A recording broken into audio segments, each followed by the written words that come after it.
So I'm up super early this morning and a little bit bored. It was either this or clean my bathtub. So obviously I'm doing some oracle pulls here. I pulled from this deck. Here, let me get it on camera for you. This is the Halloween Oracle by Stacy DeMarco. And I mean, right off the top here, I was like a little floored at how these cards progressed. The Mummy, Change, and Invisibility, which underneath that it says Authenticity if you can't read it. Those came out together, and then I looked at the bottom of the deck and saw Death, okay? So very, very changed, focused, backed up with Invisibility, Authenticity, which is a strange card to me because those kind of seem to contradict each other, invisibility and authenticity. Like, are we really authentic when we're invisible? I don't know. I guess some of us might only be authentic when we are invisible, right? When no one's watching.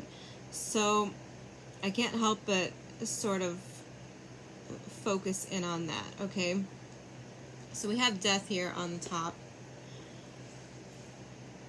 next to Change, which to me are basically the same sort of concept. I'm sure it's not in the book, but underneath Death we have Skull of Darkness, blind spots, okay, so something we're not seeing, and Exploring Wildness, and Midnight. Interesting. That immediately talks to me about like Cinderella and the pumpkin and everything going back to the way it was at midnight. Okay, anyway, I'll stop rambling.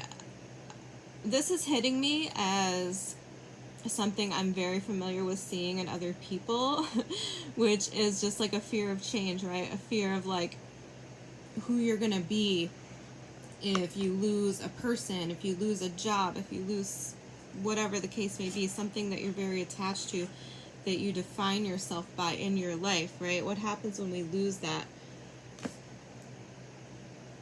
And I mean, that's ultimately a choice, but at the same time there's people who are afraid of change and choice and there's people who love change and choice. I personally am somewhere in the middle on choices. I like to have fewer. I like personally, I try to like pick out certain things in the grocery store and I'm like, this is way too many choices. I wish I had fewer.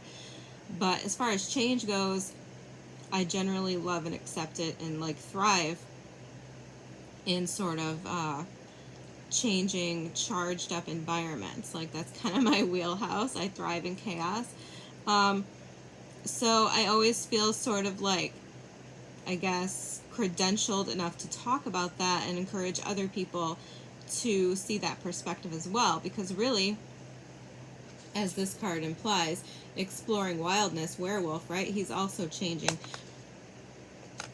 Whenever something in our life falls away or we make a change in our life, like that actually is giving us a freedom, right? You're being given a freedom to define who you are however you want, to head toward this authenticity. And I mean, I don't know, I think that's a really beautiful thing personally, but I just feel like a lot of people miss the boat when it comes to that because they're too engrossed in the idea of having to, you know, let go of something that they want to like hold on to, when the reality is that like an ending can be an awesome thing because it can actually give you freedom that you didn't have before. So I do feel like this is emphasizing sort of a change of perspective on what it means to change, what it means for certain things to, I hope, just metaphorically die in our life. But I mean, really, if we remove ourselves a little bit emotionally from like real death, I mean, that's freedom too. And we don't, you know, want to talk about that, but like we don't really know for sure, right? We can't really say because we've never experienced it, that most of us can recall anyway. of what death really is, right? So for all we know, it could be a freedom. Like, it could be the greatest freedom. I don't know. And I'm sure that's controversial to say, but I said it anyway. So I'm going to pull some tarot on this and see if we can get like a little bit more specific guidance for whatever this is talking about. Okay, we have the 10 of Potions. Yeah, okay. What's next?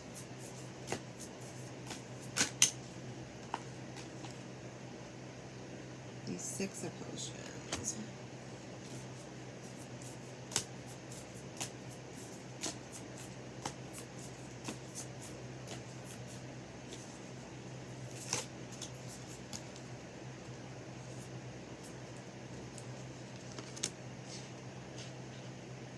Okay, so for the tarot, we have the 10 of Potions.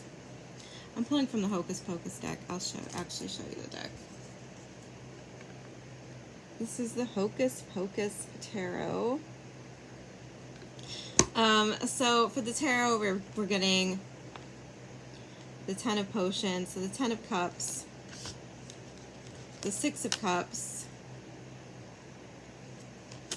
the Magician,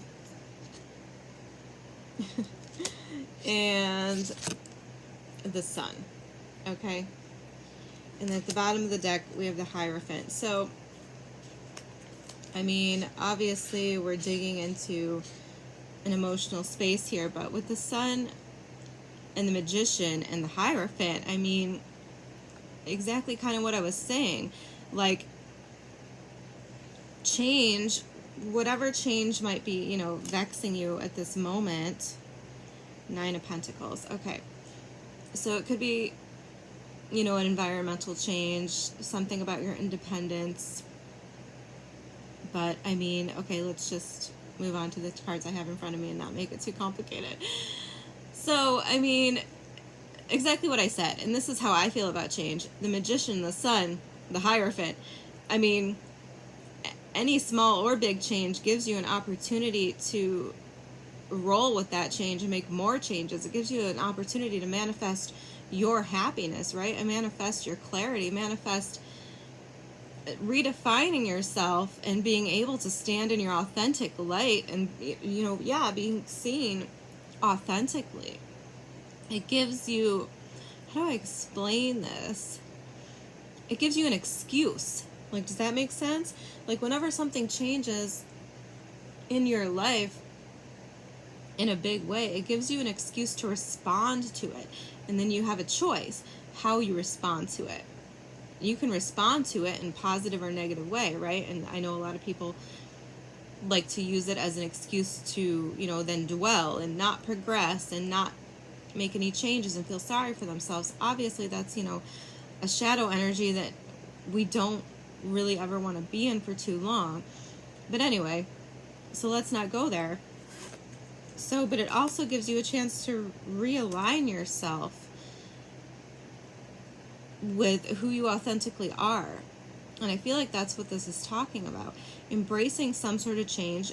Maybe, you know, it doesn't feel good. Maybe it feels uncomfortable and it's scary. But it's an opportunity to redefine who you are as you authentically are. To be your true self. I don't know if that makes sense. But 6 of Cups, 10 of Cups. It's giving you a chance to get in touch with that inner child, you know, that's inside of you that wants to come out and play. Letting you sort of reflect back upon the past. Dig into that nostalgia and remember who you authentically are and what really, you know, at your core, what really makes you authentically happy. So I feel like that's a revisiting of that, especially during this time. I mean, this is definitely a nostalgic, reflective time, October, Halloween season, all of these things. So I guess I'm challenging you to do that. If you are struggling with change, letting go of something, letting something, you know, die that doesn't really, be honest, that doesn't serve you anymore. Embrace that change